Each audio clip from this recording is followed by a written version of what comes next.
এই বান্দাগুলো আমার মোহাব্বতে ময়দানে হাজির হয়ে গেছে, আমি আল্লাহর লজ্জা লাগে যদি এদের ক্ষমা না কইরা দেই। ফেরেশতারা সাক্ষী থাক, এত রাতে ঘুম নাই, খানা নাই, পেরেশান হইয়া আমার মোহাব্বতে আসছে, আমি আল্লাহ এদের সব গুনাহ মাফ করে দিলাম। আমি আল্লাহ চাই না আমার বান্দাগুলো জাহান্নামের আগুনে জ্বলবে, কারণ দুনিয়ার এক সেকেন্ডের সূর্যের গরম আমার বান্দাগুলো সহ্য করতে পারে না। একটা মশার কামড় দিলে আমার বান্দা ঘুমাইতে পারে না। ওই বান্দা গুনার কারণে যদি কালেমা না পড়িয়া কবরের বিছানায় যায়, ওই বান্দা কবরের জাহান্নামের আগুন কেমন করে সহ্য করবে?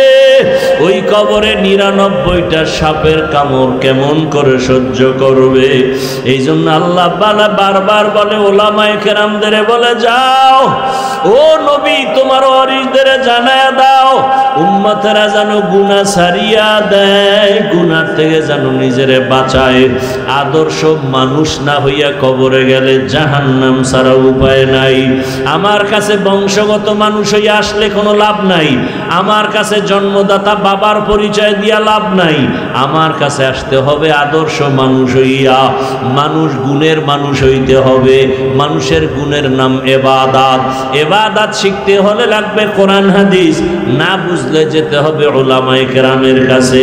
উলামায়ে কেরামের কাছে যাইয়া কোরআন হাদিস অনুযায়ী জ্ঞান নিয়া নবীর সুন্নত অনুযায়ী বান্দা জীবন চালাও, ইবাদত করো, নামাজ পড়ো, তেলাওয়াত করো, গুনাহ থেকে বাঁচাও, তখন তুমি হবা গুণের মানুষ। আমি গুণের মানুষকে জান্নাত দান করব। এদিকে ইঙ্গিত করে আল্লাহ বলেন, আর রহমান আল্লামাল কুরআন খলাকাল ইনসান। আমি রহমান কেমন জানো? আগে কোরআন শিখাইছি, তারপরে মানুষ সৃষ্টি করেছি। অর্থাৎ যারা কোরআন হাদিস থেকে ইবাদত শিখিয়া আলেমদের মাধ্যমে যারা ইবাদত করবে তারা গুণের মানুষ হবে। অর্থাৎ গুণের মানুষ হইতে হলে লাগবে ইবাদত, ইবাদত শিখতে হলে লাগবে কোরআন, কোরআন বুঝতে হলে লাগবে উলামায়ে কেরাম। এক কথায় মানুষ কোরআন হাদিসের জ্ঞান না নিয়া ইবাদত না করিয়া গুণের মানুষ হতে পারবে না। অতএব গুণের মানুষ হতে হলে কোরআন ও হাদিসের জ্ঞান লাগবে, ইলম লাগবে। এই জন্য আল্লাহ বলেন, আমি আগে কোরআন শিখাইছি, তারপরে মানুষ বানাইছি। এই কোরআন শিক্ষা দেওয়ার মার্কাজ মাদ্রাসা, আলেম ওলামা তৈরি হওয়ার মার্কাজ মাদ্রাসা, মুবাল্লিগ মুজাহিদ মুআল্লিম তৈরি হওয়ার ফ্যাক্টরি মাদ্রাসা। এই মাদ্রাসার সহযোগিতা যারা করো, আমি হাফিজুর রহমান আলেম হওয়ার পরে আল্লাহ আমাকে যদি জান্নাত দেন আর সম্মান দেন, আমাকে যা দিবেন, আমার এই চেয়ার পর্যন্ত আনতে যাদের চোখের পানি আছে, যারা আমাকে সহযোগিতা করছে ছাত্র সময়, কিয়ামতের ময়দানে আল্লাহ বলবে, যাও তুমি আলেম হইতে গিয়া যারা সহযোগিতা করছে এদেরকেও আমি জান্নাত দিয়ে দিলাম। এরে আল্লাহর বান্দা, অন্যের উপরে সহনশীল হওয়া, একে অপরকে সহযোগিতা করার দাম কত? আমি সেদিনও হাদিসে দেখলাম, কিয়ামতের ময়দানে নবী বলেন, হাসরের ময়দান তো বড় ভয়ঙ্কর, নারী পুরুষ সব উলঙ্গ, আল্লাহর আদালতে দাঁড়ানো, সূর্যটা নিচে নামানো, জমিনটা সূর্যের গরমে তামা হয়ে আছে, ওদিকে জাহান্নামের আগুনের আওয়াজ, এমন কঠিন হালাত। ওই সময় এক ব্যক্তি আল্লাহর সামনে দাঁড়াবে, এত গুনাহ আর এত নেক আমল, এত নেক আমল, নেক আমল কিন্তু একটা নেকে গিয়া টান হয়ে গেছে। এখন একটা নেক হলেই সে জান্নাত পায়, কিন্তু একটা নেক তার আমল নামায় নাই। আল্লাহ বলবে, যা হাসরের ময়দানে ঘুরে ঘুরে দেখ, কেউ তোর একটা নেক দেয়নি। দৌড়াইয়া যাবে ছেলের কাছে, ছেলে বলবে, আমার বাবা ছিল, কিন্তু তুমি যে আমার বাবা আমি তা বিশ্বাস করি না। মায়ের কাছে যাবে, মা বলবে, আমার ছেলে ছিল কিনা জানি না, থাকলেও বলতে পারি না, তবে তুই আমার ছেলে মানি না। আবার এইভাবে ঘুরতে ঘুরতে নিরাশ হয়ে যাবে, একটা নেকের টান হলেই তো জান্নাত পাবো। হঠাৎ হাসরের ময়দানের এক পাশে দেখবে একটা বুড়া বসে আছে। ও ডাকবে, ভাই তুমি দৌড়াও কেন? বলে তোমারে বলে লাভ নাই। কথাই হ্যাঁ, না বলো। বলে আমার জীবনের সব আমল আল্লাহর কাছে কবুল, এখন একটা নেকে যে আটকায় গেছি, একটা নেক হলে আমি জান্নাত পাই। কার কাছে যাব? মা ফিরায় দিছে, সন্তান ফিরায় দিছে, কেউ একটা নেক দেয় না। ওই আল্লাহর বান্দা কয় আমার সব গুনাহ গুনাহ গুনাহ গুনাহ, মাত্র একটা নেক আছে। কয়টা? একটা নেক আছে। এখনই এক নেক দিয়ে তো আমি জান্নাত পাবো না, আমার তো জাহান্নামে যেতেই হবে। তবে একটা নেক দিয়ে করব কি? যাও, আমি এই নেকটা তোমারে দিয়ে দিলাম, তুমি জান্নাতে যাও। যেহেতু আমি যেতেই পারবো না, আমার সব গুনাহ জাহান্নামে যাব, অন্তত তোমার একটু উপকার করি, একটা নেক তোমারে দিলাম। বান্দা খুশিতে দৌড় দিয়া যাবে, ও রব্বে কারীম, একটা নেক আমি পেয়ে গেছি, আমাকে জান্নাত দিয়া দাও। হাসরের ময়দানে তো কঠিন, গরমে পানির পিপাসায় কলিজা ছটফট করবে, কে কার আগে জান্নাতে যাবে পাগলের মতো হয়ে যাবে। ওই বান্দা দৌড়ায় বলবে, হে দয়ার মালিক, আমার একটা নেক পেয়ে গেছি। তোর মায়ের দেশে না, ছেলে কয় না, তোরে যে একটা নেক এই বিপদের সময় কে দিল, তারে নিয়ে আস। কয় দিছে এক বান্দা, একজন বুড়া আল্লাহর আদালতে আসবে। এই তুই আরে নেক দিছো? কয় হ্যাঁ। কয় তুই কি জান্নাতে যাবি না? ও দয়ার মালিক, আমার আমলনামায় সব গুনাহ, একটা নেক মাত্র ছিল। আমি চিন্তা করে দেখলাম ওই একটা নেক নিয়ে জান্নাতে যেতে পারবো না, কিন্তু এই ভাই একটা নেকের অভাব আছে, আমি যদি তারে একটা নেক দেই, অন্তত আমার ভাইয়ের উপকার করলাম, আমি তো জাহান্নামী হয়ে যাব। আমি একটা নেক এই ভাইকে দিয়ে দিলাম, অন্তত ভাই জাহান্নাম থেকে বাঁচুক। ওই কষ্ট সহ্য করা যাবে না, সূর্যের গরম সইতে পারি না, আমার ভাইকে আল্লাহ জান্নাত দিয়ে দেন, আমার কপালে তো জান্নাত নাই, আমি তো এক নেক দিয়ে যেতে পারবো না। আল্লাহ ডাক দিয়া কয়, জানো আমি আল্লাহর নাম গফফার,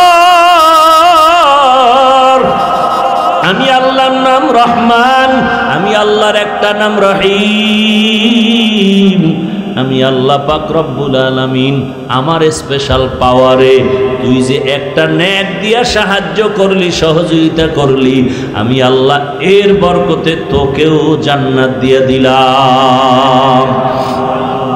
ও আমার যুবক বাবারা, বৃদ্ধ বাবাজিরা, পর্দার আড়ালের মা বোনেরা, ভালো করে শুনে নাও, আদর্শ মানুষ হইয়া কবরে যাও। গুণের মানুষ হতে ইবাদত লাগবে, ইবাদত বুঝতে হলে কোরআন হাদিস লাগবে, কোরআন হাদিস জানতে বুঝতে হলে উলামায়ে কেরাম লাগবে। শেষ কথা, উলামায়ে কেরামের সাথে সম্পর্ক করিয়া আদর্শ ইবাদতের মাধ্যমে গুণের মানুষ হইয়া কবরে যাও। ডাক্তার হও, তবে গুণের মানুষ হইয়া ডাক্তার হও। ইঞ্জিনিয়ার হও, গুণের মানুষ হইয়া ইঞ্জিনিয়ার হও। উলামায়ে কেরামের পরামর্শ নিয়া, শিক্ষকের দোয়া নিয়া, মা বাবার দোয়া নিয়া, ইবাদতের মাধ্যমে আল্লাহকে রাজি করে গুণের মানুষ হও। তোমার মতো কত জেনারেল লাইনের বান্দারা, কত বান্দিরা এখনো স্কুল কলেজে পড়ে, চাকরি করে, ব্যবসা করে, নামাজি অভাব নাই। তুমি কেন পারবা না রে বাবা? রাস্তায় গাড়ি চালায় কত যুবক নামাজ ছাড়ে না, নদীর মধ্যে মাছ ধরে নামাজ ছাড়ে না, কৃষিকাজ করে, মাঠে নামাজ বাদ দেয় না। বলো তুমি কেন পারো না রে বাবা? পর্দার আড়ালের মা বোনেরা, আপনার মতো কত মা বোন আছে এখনো পর্দা করে, বেপর্দায় চলে না, নামাজ ছাড়ে না, স্বামীর মাল নষ্ট করে না, মোবাইলে সময় ব্যয় করে না। আপনারা কেন পারবেন না? ওরে আম্মা জানেরা, আপনারা নামাজি হয়ে যান, স্বামীর মাল হেফাজত করেন, আদর্শ সন্তানের মা হন, সন্তানটাকে ডাক্তার বানাবেন, মা বাবা দোয়া দিয়ে আদর্শ মানুষ বানায় যান, গুণের ইঞ্জিনিয়ার বানায় যান। গুণের মানুষ হয়ে যদি ডাক্তার হয়, ডাক্তারিও করবে, নামাজও পড়বে, কোরআন তেলাওয়াতও করবে, মা বাবার জন্য দোয়া করবে, আপনার জীবনও ধন্য, সন্তানের জীবনও ধন্য। এখনো সময় আছে, তওবা করেন, আর নামাজ ছাড়বেন না, বেপরদায় চলবেন না, স্বামীর মাল নষ্ট করবেন না, মোবাইলে সময় ব্যয় করবেন না। ও আমার যুবক বাবারা, হেদায়েতের মালিক আল্লাহ, জীবনে আর নামাজ ছাড়িও না। জীবনে তো কম গুনাহ করো নাই, মনে চাইছে দাড়ি রাখবা না রাখো নাই, মনে চাইছে নামাজ পড়বা না পড়ো নাই, মনে চাইছে মা বাবারে বেয়াদবি করবা করছো, মা বাবারে গালি দিবা দিয়েছো, মনে চাইছে পার্কে যাবা দৌড়ায় চলে গেছো। এখন তওবা করো, ফিরে যাও, মনে মনে আল্লাহকে ডাকো। কয়দিন আর বাঁচবা, কোন দিন মরণের ডাক আসবে বলা যায় না। গুণের মানুষ হইয়া কবরে যাও, আর যদি ইবাদত না নিয়া কালেমা না নিয়া কবরে যাও, ওই কবরের দুই পার্শ্বের মাটির চাপ সহ্য করতে পারবা না রে বাবা, সাপের কামড় সহ্য করতে পারবা না। আল্লাহর কাছে এখনো সময় আছে, তওবা করো। আল্লাহকে বলো, হে আল্লাহ তওবাওয়ালা জিন্দেগি দান করেন, মরিয়া গেল আর গুনার কাছেও যাব না। আয় আল্লাহ গুণের মানুষ হিসাবে কবুল করেন, গুনাহের প্রতি ঘৃণা জমায়া দেন, আদবওয়ালা বিনয়ী জিন্দেগি দান করেন, আমিন। আর রহমান আল্লামাল কুরআন খলাকাল ইনসানা আল্লামাহুল বায়ান। রহমান হলেন তিনি, কোরআন শিক্ষা দিলেন যিনি। রহমান হলেন তিনি, মানুষ সৃষ্টি করলেন যিনি। রহমান হলেন তিনি, বয়ান শিক্ষা দিলেন যিনি। রহমতের নবী বলেন, খায়রুকুম মান তাআল্লামাল কুরআনা ওয়া আল্লামা। তোমাদের মধ্যে সর্বোৎকৃষ্ট শ্রেষ্ঠ ওই ব্যক্তি যে নিজে কোরআন পড়ে অন্যকেও শিক্ষা দান করে। যেমন এটাও সেই দামি মজলিস। একটা হলো ডাইরেক্ট কোরআন পড়াই, আমি আর একজনকে পড়াই। আর একটা হইলো এমন কিছু পদ্ধতি শিখাইতেছি যে পদ্ধতি শিখলে কোরআন বুঝবে,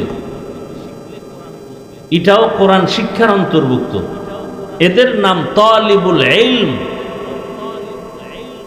নবীজি বলছেন তালিবুল ইলমের জন্য নদীর মাছ গর্তের পিপিলিকা দোয়া করে। অর্থাৎ পানির মধ্যে যা আছে, স্থলভাগে যা আছে, সব প্রাণী তালিবুল ইলমের জন্য দোয়া করে, যারা কোরআনী ইলম শিখতে যায়। তালিবুল ইলম হতে হবে। এখন তো তালিবুল ইলম পাওয়া যায় না, তালেবে তাআম পাওয়া যায়, তালেবে মাকান। পড়তে যায়, আগে দেখে ঘর বাড়ি ঠিক আছে নি, খাট দিবেনি, তোষক দিবেনি, শীতের সময় বিদেশি কম্বল দিবেনি। এরপরে যারা খাওন তালাশ করে, কয় বেলা খানা দেয়, কয়টা গরু, কয়টা খাসি, এই খাওয়ানোর জন্য পড়ালেখা সব শেষ। বড় কঠিন হালাত। আর কিছু মাদ্রাসা এখন তৈরি হয়েছে খালি খাওয়ানোর উপরেই রাখে। ঘুমে তোড়লে খাওন, খাইয়া ঘুমা, উঠতে আবার খাবি, খাইতে খাইতে ফার্ম হয়ে যাবে। এমন মোটা বানাইছে খাওয়াইয়া যে এলেম ঢোকার ছিদ্রগুলো সব বন্ধ। কদিন পর ফইরে টরে না, মাথায় ঢুকে না, জনমের মতো খাওয়াইছে। অথচ কোরআন ও হাদিসের এলেম নেওয়ার জন্য বান্দাকে কষ্ট যত বেশি করবে, তার এলেমে বরকত তত বেশি হবে। আল্লাহ নিজে নবীকে বলেন, লা তুহাররিক বিহি লিসানাকা লিতা'জালা বি ইন্না আলাইনা জামআহু ওয়া কুরআনা। হে পয়গম্বর, আপনি কোরআন শিখার জন্য তাড়াহুড়া করবেন না। আমি আল্লাহ কুদরতের দ্বারা এলেম আপনার সিনার মধ্যে জমা করে দিব। কোনো কষ্ট করা? অথচ আপনারা সবাই জানেন বুখারী শরীফের ইবারত, কোরআন যখন নতুন নিয়ে আসছে জিবরাইল 5টা আয়াত, ইকরা বিসমি রাব্বিকাল্লাযী খালাক, খালাকাল ইনসানা মিন আলাক, ইকরা ওয়া রাব্বুকাল আকরাম, আল্লাযী আল্লামা বিল কলম, আল্লামাল ইনসানা মা লাম ইয়ালাম।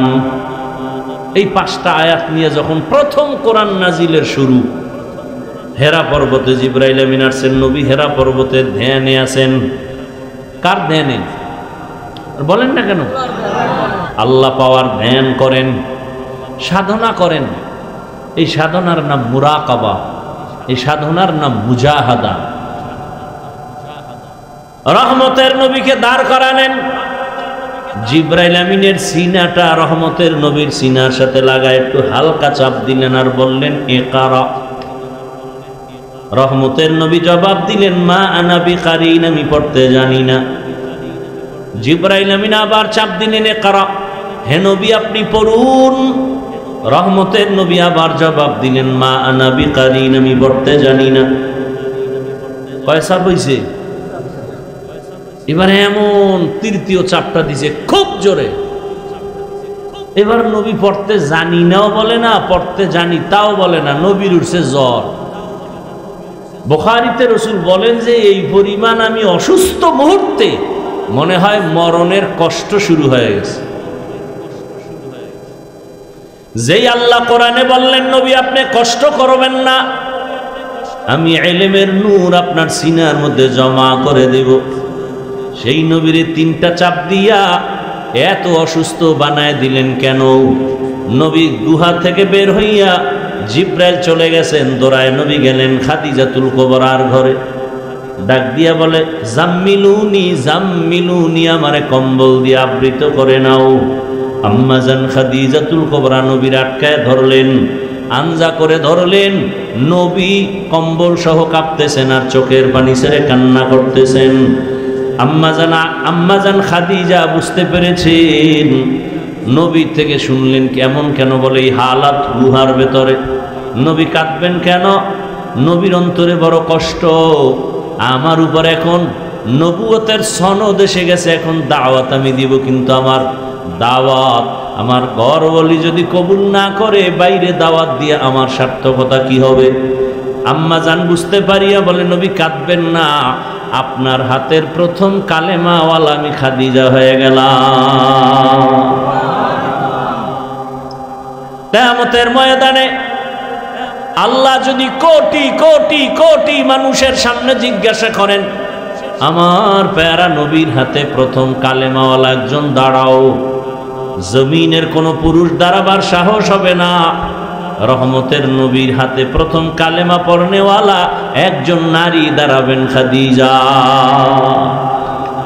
পুরুষ দাঁড়াবে না, নারী। তাহলে নারীর মর্যাদা কম হবে না বেশি? নারীর মর্যাদা দুনিয়ার কেউ দেয় নাই। দুনিয়ার সব ধর্ম নারীর উপরে করেছে জুলুম, একমাত্র ইসলাম দিয়েছে নারীর মর্যাদা, আর কেউ দেয় নাই। আমার দেশের মা বোনেরা না বুঝিয়ে অনেকে রাস্তায় অধিকারের নামে স্লোগান দেয়, আবার কিছু লম্পটেরা চরিত্রহীনেরা এদেরকে প্রমোট করে, সাপোর্ট দেয়। আছে না নাই? ইসলাম ছাড়া নারীর মর্যাদা পৃথিবীতে কেউ দিতে পারে নাই, কিয়ামতের আগে পারবেও না। ভালো করে বুঝার চেষ্টা করেন। তো নবী এলেম দিবে আল্লাহ এমনি জমা কইরা, তো এত কষ্ট দিলেন কেন? তাও এক চাপ না, কয় চাপ? তিন চাপ। কারণটা কি? বহু জবাবের একটা জবাব হলো, আল্লাহ বুঝায় দিলেন আমার ইলমের নূর যদি নিতে চাও, কষ্ট ছাড়া সম্ভব হবে না।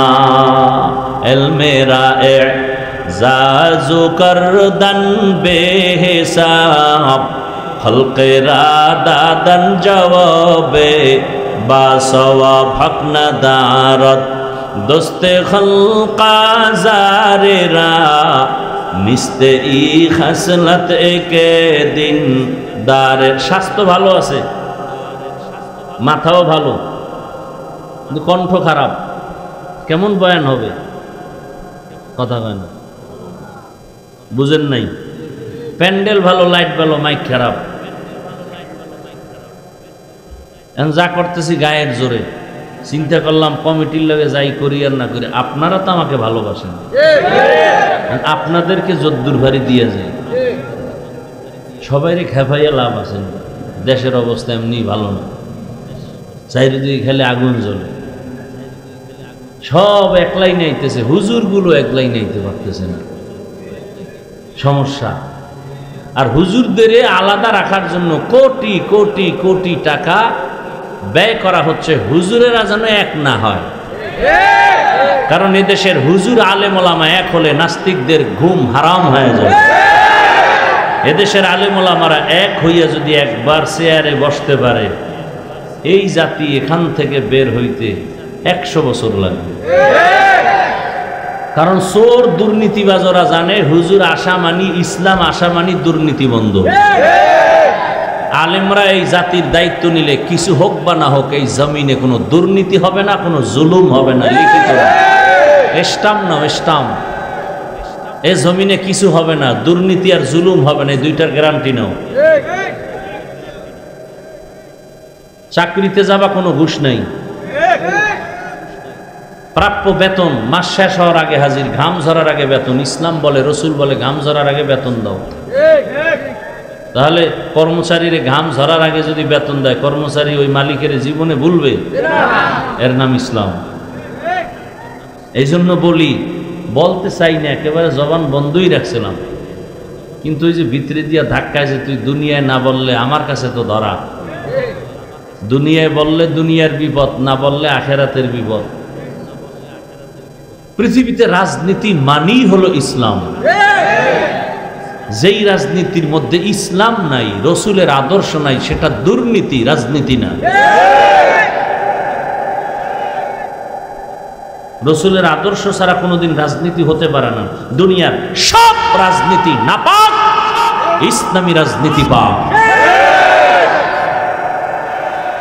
এই ব্যানার লাগা, 2 ফিট 3 ফিট ব্যানার বানাবি যুবকরা, 200 টাকা দাম নিবে, বাজারে বাজারে লাগা, যে রাজনীতি সব ইসলামী রাজনীতি পাক, সব রাজনীতি না পাক।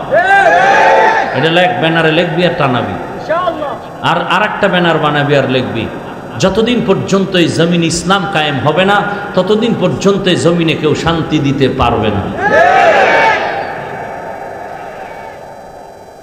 আল্লাহ বুঝার তৌফিক দান করেন। সুলাইমান নবী গোটা দুনিয়া চালাইছেন, কোরআনে ঘটনা আছে, মুরব্বীরা বলেন। ইউসুফ নবী মিশরের অর্থমন্ত্রী ছিলেন, কোরআন শরীফে ঘটনা আছে। কি খারাপ লাগতেছে না? জুলকারনাইন বাদশাহ গোটা দুনিয়া, এটা কোরআনে নাই? তাহলে কোরআনের এই পাতাগুলো ছিঁড়া ফেলাও। আরে ভাই, এখানে বহু লোক আছে আজকে ফজর পড়ে নাই, জোহর পড়ে নাই, আসর পড়ে নাই, মাগরিব পড়ে নাই, এসাও। এখন কি করবো আমরা? উঠাই দিব? গালি দিব? তো আপনি নামাজ পড়েন না, আপনার সাথে কোনো দ্বন্দ্ব নাই, আমি আপনাকে আগে সালাম দেব। নামাজ না পড়া এক জিনিস, আর বিরোধিতা করা আর এক জিনিস। কিন্তু যদি বলেন নামাজ দরকার নাই, তাহলে জুতা রেডি, আর আপনার সাথে সার নাই। আপনারা দাড়ি রাখেন না, কোনো ঝগড়া নাই, আপনাকে আমি আগে সালাম দিব। কিন্তু যদি দাড়ির বিরোধিতা করেন, তার ছাড় দেওয়া হবে না। ব্যবধানটা বুঝছেন তো? পর্দা করেন না অনেকে, গালি দেওয়ার কোনো অধিকার নাই, আপনাকে সালাম দিব আগে। কিন্তু যদি পর্দার বিধানের বিরুদ্ধে বলেন, তখন আর ছাড় দেওয়া যাবে না। আপনি ইসলামী রাজনীতি করেন না, আপনার উপরে আমার কোনো জোর দাবি নাই, কোনো ঝগড়া নাই, গালি নাই, আমি আপনাকে সালাম দিব, বিরোধিতা করবেন না। করলে কিন্তু ইসলাম আপনাকে ছাড়বে না। আমার কি, ইসলাম আপনাকে ছাড় দিবে? আমরা তো কোরআন হাদিস থেকেই বলি, আপনি বুঝেন না। এখন এই জন্য দায়ী কে? সেই দায়িত্ব আমরা না। এবং মহব্বতের সাথেই তো বুঝাইতেছি। কি স্বার্থ বলেন তো? আপনাকে এইটা বুঝাইলে, আমি জানি এই কথাগুলো বললে অনেকে বেজার হয়, হাদিয়া দিবে কম, আবার দাওয়াত দিবে কম, মনে কষ্ট। যদি এগো পক্ষে বলি হাদিয়া বাড়বে, এ তো বুঝি, এত পাগল তো হই নাই, এরপর কেন বলি? কোনো দুশ্মনীও তো নাই, একমাত্র কারণ জাহান্নাম থেকে বাঁচানোর জন্য বলি। আমি কি এমপি হওয়ার জন্য ভোট চাইতেছি? চাইছি? ইসলাম দরকার, আপনি দিবেন না, আপনি জানেন, না দেন না দেন, কিন্তু আপনাকে মনে রাখতে হবে, ইসলাম সারা এই জমিনে শান্তি দিতে কেউ পারবে না। এটা আপনি মানেন না মানেন সেটা আপনার ব্যাপার। আগুন লাগলে ঘর পুড়ে যাইবে, এটা আপনি জানতে হবে। এবার আপনি আগুন কি দিবেন না দিবেন না, সেটা আপনার ব্যাপার।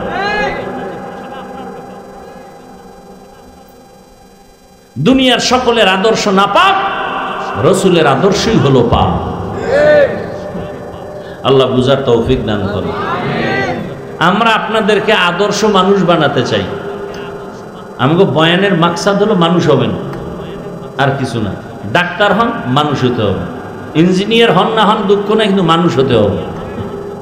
বলবেন তা আমরা কি মানুষ না, হলুমান? হ্যাঁ, আর রহমান আল্লামাল কোরআন, মানুষ নাকি হলুমান? এই আয়াত দিয়ে বোঝার চেষ্টা করেন। আল্লাহ বলেন রহমান হলেন তিনি, কোরআন শিখাইলেন যিনি। রহমান হলেন তিনি, মানুষ বানাইলেন যিনি। ভালো করে বুঝার চেষ্টা করেন। আমি এমন রহমান, আল্লাহ বলেন আমি আগে কোরআন শিখাইছি পরে মানুষ বানাইছি। বাস্তবে দেখি পুরা উল্টা, আগে আল্লাহ মানুষ বানাইছেন, তারপরে আমরা বড় হইয়া কোরআন শিখছি। তাহলে সৃষ্টি আগে, কোরআনের শিক্ষা হলো আমাদের পরে। আল্লাহ কয় না না না, আমি আগে কোরআন শিখাইছি তারপরে মানুষ বানাইছি। আল্লাহর কথাটা আমগো বাস্তবের উল্টা না? আমরা দেখি আগে আমগো সৃষ্টি পরে কোরআন শিখছি, আর আল্লাহ না আমি আগে কোরআন শিখাইছি তারপরে মানুষ বানাইছি। উল্টা বললেন কেন? ফাইলুল হাকিম লা ইয়াখলু আনিল হিকমা, হাকিমের কোনো কাজ হিকমত থেকে খালি না, জ্ঞানীদের কাজ জ্ঞান থেকে শূন্য না। মুফাসসিরিনে কেরাম বলেন আল্লাহ উল্টা বলছেন কেন? এখান থেকে জবাব ভালো করে নেন। আল্লাহর আদালতে মানুষ, সব মানুষ জান্নাতি হবে না। বলে কোন মানুষ জান্নাতি হবে? সব মানুষের মূল্য আল্লাহর দরবারে নাই। আবার ভালো করে বুঝেন, কোন মানুষটার দাম আল্লাহর দরবারে? দুনিয়াতে অনেক ধরনের মানুষ, এক মানুষ হলো আদম নবীর বংশের বংশগত মানুষ। হিন্দুরাও মানুষ, আদম নবীর সন্তান। ইহুদিরাও মানুষ, আদম নবীর সন্তান। বৌদ্ধ ধর্মের মানুষেরাও মানুষ। এই মানুষ আল্লাহর দরবারে নাজাত পাবে না। বলে আরেক দল মানুষ আছে জন্মগত মানুষ। আমার বাবার ঔরসে আমরা জন্ম নিয়েছি, আমি আমার বাবার জন্মগত সন্তান, আমার বাবা আমার জন্মদাতা বাবা। এই জন্মদাতা মানুষ হিসাবে আল্লাহর দরবারে দাম নাই। আরেক দল মানুষ হলো গুণগত মানুষ, গুণের মানুষ। কি মানুষ? আল্লাহর কাছে বংশগত মানুষের মূল্য নাই, জন্মগত মানুষের কোনো মূল্য নাই। আল্লাহর দরবারে একদল মানুষের দাম, তারা গুণের মানুষ। গরবা সুরত আদমি ইনসাবুদে আহমদবু জাহলো হামেক সাবুদে আদমিরা আদমিয়ত লাজেমাস্ত আউদের আগার বুনা বারশদ। ঘুমাইতেছে আপনাদের? সারা রাত মোবাইলে আকাম করবেন, আজকে নিলে একটু করলেন না, এই তো ঘুমাইবেন না তো। রাতের ডিউটি তো মোবাইল। একজনে চিন্তা করছে আল্লাহ যদি দৈরেই ফেলায় একটা জব তো দিতে হইব। তাহলে মাইয়ার হক, পোলার হক, স্ত্রীর হক আদায় না করতে পারলেও আল্লাহ তুমি তো জানো একটার হক তো ঠিক মতো আদায় করছে। কি রাতের ঘুম নষ্ট করে সারা রাত মোবাইলের হক আদায় করেছি? যদি আল্লাহ উসিলায় মাফ করে, আল্লাহ হেদায়েত দান করুন। বড় কঠিন হালাত। আমি অন্যায় করেন আপনারা, এতে দোষ নাই, আমি বলি কেন? এজন্য আমার দোষ। এতটি হুজুর ওয়াজ করলো, কেউ কইল না। আপনার এত অ্যালার্জি কেন? আপনি যে ওয়াজ শুরু করছেন ওই দিকে আগান। জিন্দেগি মে বন্দগি তু করনা হে, जिंदगी में बंदगी तू करना है, जिंदगी पे बंदगी शर्मिंदा है, जिंदगी पे बंदगी शर्मिंदा है। दुनिया में हो दुनिया का तलबगार ना हो, बाजार से गुजर हो खरीदार ना हो। ये दुनिया एक मिसले कागज फूल है, ये दुनिया एक मिसले कागज फूल है, जिंदगी में बंदगी तू करना है,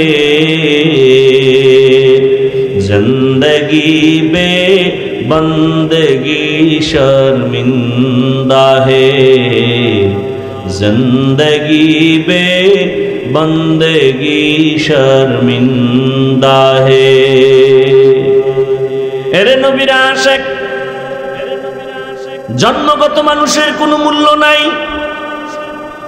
বংশগত মানুষের কোনো দাম নাই। একমাত্র আল্লাহর আদালতে নাজাত পাবে ওই মানুষ যারা গুণের মানুষ। কি মানুষ? এবার বুঝার চেষ্টা করেন গুণের মানুষ কাকে বলে। উদাহরণে ভাবে দেই, এই যে বাতি জ্বলতেছে, বাতিওয়ালা বানাইছে। যে কেউ কোনো একটা বস্তু যখন বানায়, একটা কাজের জন্য বানায় না আকামের জন্য বানায়? একটা কাজের জন্য বানায়। বাতি একটা কাজের জন্য বানানো হয়েছে। যেই বস্তুটা যেই কাজের জন্য বানায়, ওই কাজ হলো ওই বস্তুটার গুণ। বাতিওয়ালা বাতি বানাইছে কেন? বলে আলো দেওয়ার জন্য। আলো দেওয়ার কাজে বাতি ব্যবহার, আলো দেওয়া। মাইকওয়ালা মাইক বানাইছে কেন? আওয়াজ দেওয়ার জন্য। আওয়াজ দেওয়া মাইকের গুণ। পাখাওয়ালা পাখা বানাইছে কেন? বাতাস দেওয়ার জন্য। পাখার গুণ হলো বাতাস দেওয়া, বাতির গুণ হলো আলো দেওয়া, মাইকের গুণ হলো আওয়াজ দেওয়া। বাতি যদি আলো না দেয় সবাই বলবে ভেঙ্গে ফেল, এ বাতি গুণের বাতি না। মাইক যদি আওয়াজ না দেয় বলবে এটা ফেলে দাও, এটা গুণের মাইক না। পাখা যদি বাতাস না দেয় বলবে এটারে সরায় দাও, এটা গুণের পাখা না। যেই বস্তুটা যেই কাজের জন্য বানায়, ওই কাজ হলো ওই বস্তুটার গুণ। আমার আল্লাহ মানুষ নামের বস্তুটা বানাইছেন কি কাজের জন্য জানেননি? জানেন না? আরে বিড়ি টানার জন্য। এটা বলবেন তো, আল্লাহ মানুষ বানাইছেন কেন? ওয়ামা খালাকতুল জিন্না ওয়াল ইনসা ইল্লা লিয়াবুদুন।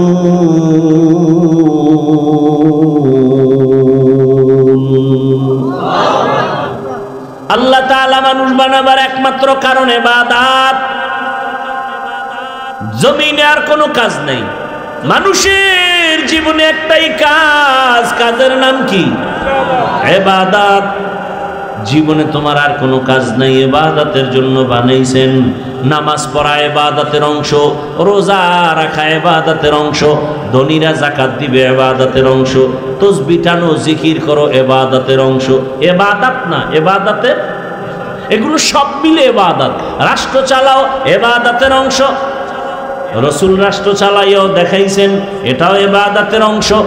বান্দা তুমি ইবাদত করো, তোমার জীবনে ঘুমাও ইবাদত, হাসি দাও ইবাদত, কান্না করো ইবাদত, ব্যবসা করো ইবাদত, লেখাপড়া করো ইবাদত, কাউকে বন্ধু মনে করো ইবাদত, কাউকে দুশ্মন মনে করো ইবাদত। বান্দা তুমি রোজা রাখো ইবাদত, রোজা রাখবা না তাও ইবাদত। নামাজ পড়ো ইবাদত, নামাজ পড়বা না তাও ইবাদত। বুঝেননি? কি বুঝেন?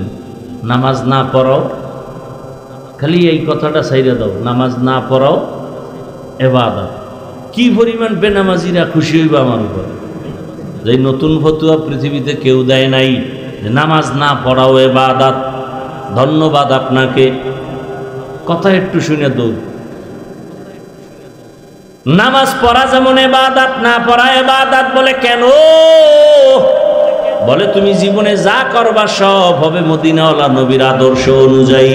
নবীর আদর্শ মতো নামাজ পড়ো ইবাদত, আদর্শ বাদ দিয়া নামাজ পড়ো ইবাদত হবে না। নবীর আদর্শে নামাজ পড়িও না ইবাদত। তা কেমন? বলে জোহরের টাইম, বান্দা সূর্য যখন ডুবে, সূর্য যখন উঠে, নবীর আদর্শে নামাজ নাই, ওই টাইমে নামাজ না পড়া ইবাদত। ঈদের দিন রোজা না রাখা ইবাদত। আল্লাহর আইনার রসুলের হুকুম মতো আদর্শ মতো জীবন চালাও। নবীর আদর্শে কান্না করো ইবাদত, নবীর আদর্শে হাসি দাও ইবাদত, নবীর আদর্শ মতো দান করো ইবাদত, নবীর আদর্শ মতো বান্দা ঘুমাও ইবাদত, নবীর আদর্শে খানা খাও ইবাদত। নবীর আদর্শ নাই এমন কোন কাজ আসেনি? হ্যাঁ, সব জায়গায় নবীর আদর্শ, এবং এটা পিওর, এটা পবিত্র। কারণ আমার রসুলের জীবনে কোনো অপবিত্রতার ছাপ নাই। নবীর ঘাম মোবারক থেকে মেশকের ঘেরান, নবীজি যেখানে কদম দেন সেখান থেকে মেশকের ঘেরান, নবীর ঘাম শরীর মোবারকে মশা মাছি পড়ে না, হারাম। নবী জীবনে মিথ্যা বলেন নাই, গালি দেন নাই। হাজারো গালি নবীর সামনে দাঁড়ায় বেঈমানেরা দিছে, নবী একটা গালির জবাব দেন নাই। কেমন মায়ার নবী আমার, জীবনে দুটো চোখ মোবারক গরম করে কারো দিকে রাগে তাকান নাই। কারণ আমার নবী যদি চোখ গরম করে কারো দিকে তাকায় জাগাত পুরিয়া ছাই হয়ে যাবে। কারণ আমার রসুলের নজরে সেই পাওয়ার লাগানো। নবী যদি রাগ করে তাকা, আরে মিয়া আউলিয়া কেরামের ঘটনা দেখছি, এক আল্লাহর ওলি একটা পাখির দিকে তাকাইছে, জালালিয়াতের নজর দিয়া পাখিটা পুড়ে গেছে। এটা বুঝার মানুষ নাই, বুঝার মানুষ নাই, বুঝানেরও মানুষ নাই, বিরোধিতা করার মানুষ আছে। বিরোধিতা বলেন, আল্লাহ মানুষ বানাইছেন কি কাজের জন্য? বলেন না সবাই, ইবাদতের জন্য। এখন ইবাদত নামাজ, নামাজ ইবাদতের অংশ, রোজা ইবাদতের অংশ। এখন নামাজ রোজা কেমনে করব? নিয়ম আছে না নাই? নিয়ম আপনি ঘুমের মধ্যে পাবেন না। নিয়ম শিখতে হলে লাগবে কোরআন। বা কোরআন বুঝি না, ব্যাখ্যা হলো হাদিস। বা হাদিস বুঝি না, বলে কোরআন হাদিসের ব্যাখ্যা হলো সাহাবায়ে কেরামদের ইজমা। বা তাও বুঝি না, তাদের ব্যাখ্যা নাও মুজতাহিদ ইমামগণের কিয়াস। বা তাও বুঝি না। এইবার কোরআন হাদিস যারা বুঝে তাদের কাছে যাও। ফাসআলু আহলা যিকরি ইন কুনতুম লা তা'লামুন।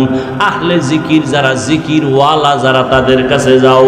যারা 24টা ঘন্টা আমার মাওলার নাম নিয়ে ব্যস্ত, ঘুমের মধ্যে আল্লাহর জিকির, বান্দা হাঁটতে চলতে আল্লাহর জিকির, তেলাওয়াত করে আল্লাহর স্মরণ করে, বান্দা নামাজ পড়ে আল্লাহকে স্মরণ করে, বান্দা তাসবিহ টানে আমার আল্লাহকে স্মরণ করে।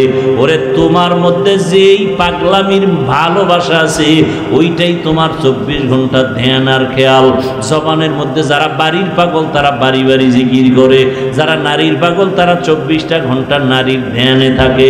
আর যে আমার মাওলার পাগল, ওই আল্লাহর আশিক পাগলেরা সবসময় আমার আল্লাহর মোহাব্বতের ধ্যানে থাকে। ইয়া ইলাহি মুঝসে মুঝকো দূর কর, ইয়া ইলাহি मुझसे मुझको दूर कर, या इलाही ताके देखो मुझ में तुझको एक नजर, या इलाही तू मेरा माबूद है, या इलाही तू मेरा माशूक है। এই তুমি যে সারাদিন মাইয়ার পিছে ঘুরো, মায় কয় তোরে একটা পৃথিবীর শ্রেষ্ঠ সুন্দরী এনে দিব। কপাল পরা কয় আমার এই পেতনি ভালা, প্রয়োজনে মা ছাড়বো, বাপ ছাড়বো, দুনিয়া ছাড়বো, ঘর থেকে বের হয়ে যাব, ওই মাইয়া ছাড়বো না। কি যুবকেরা মিথ্যা বলতেছি? মায়ের কথা মানে না, মাইয়ার পাগল হয়ে গেছে। ও মেয়ে তার দরকার, মা মানবে না, মা ছাড়বে, বাপ ছাড়বে, টাকা ছাড়বে, বাড়ি ছাড়বে, প্রয়োজনে এক রশিতে ফাঁসি দিবে, তারপর ওই পেতনিরে ছাড়বে না। একটা মেয়ের পেছনে পড়িয়া পাগল হয়ে যাও। এরে আল্লাহর বান্দারা, তোমার ধ্যান খেয়াল, ঘুমাইলো ঘুম নাই, আরে কই গেছে ঘুম? একটু চোখ বন্ধ করে স্বপ্ন দেখে আবার দেখে মোবাইলে মিস কল হয়েছিনি। মায়ের টাকা চুরি করে, বাবার টাকা চুরি করে, আর এমবি ভরে।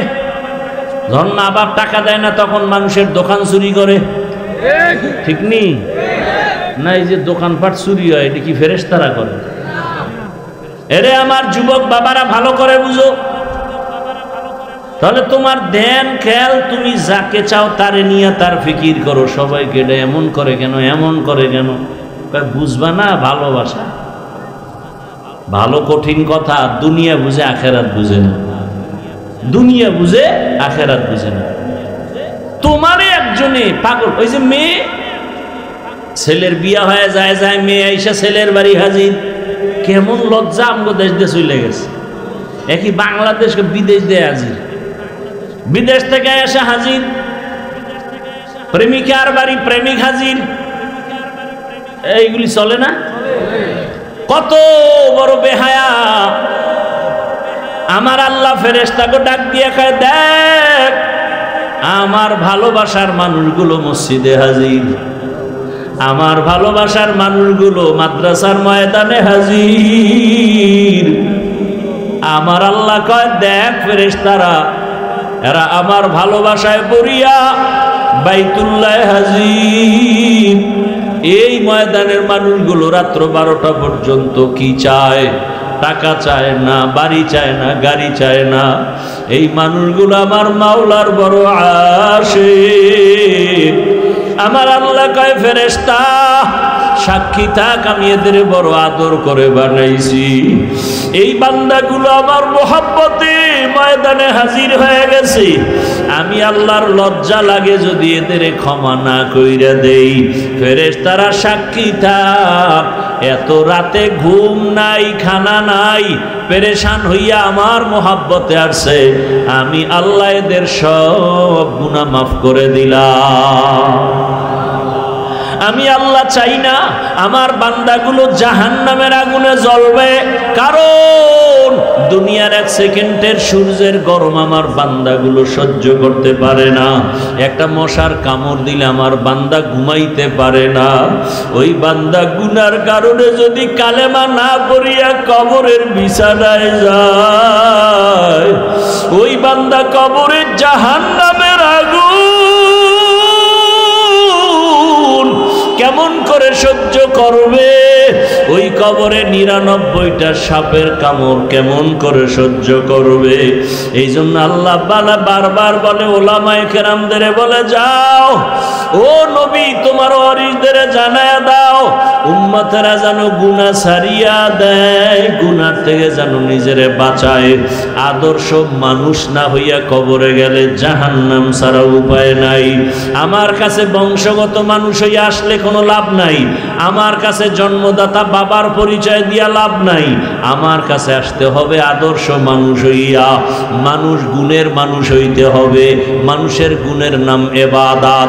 ইবাদত শিখতে হলে লাগবে কোরআন হাদিস, না বুঝলে যেতে হবে উলামায়ে কেরামের কাছে।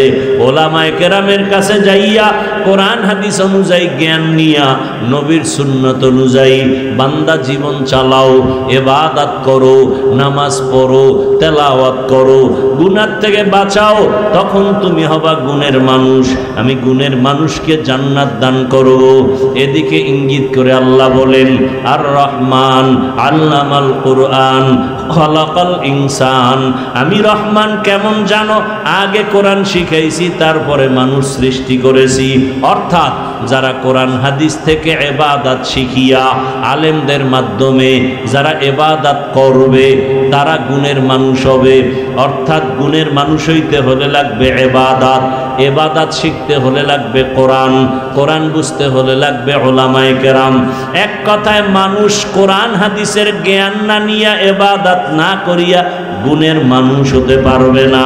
অতএব গুণের মানুষ হতে হলে কোরআন ও হাদিসের জ্ঞান লাগবে, ইলম লাগবে। এই জন্য আল্লাহ বলেন, আমি আগে কোরআন শিখাইছি, তারপরে মানুষ বানাইছি।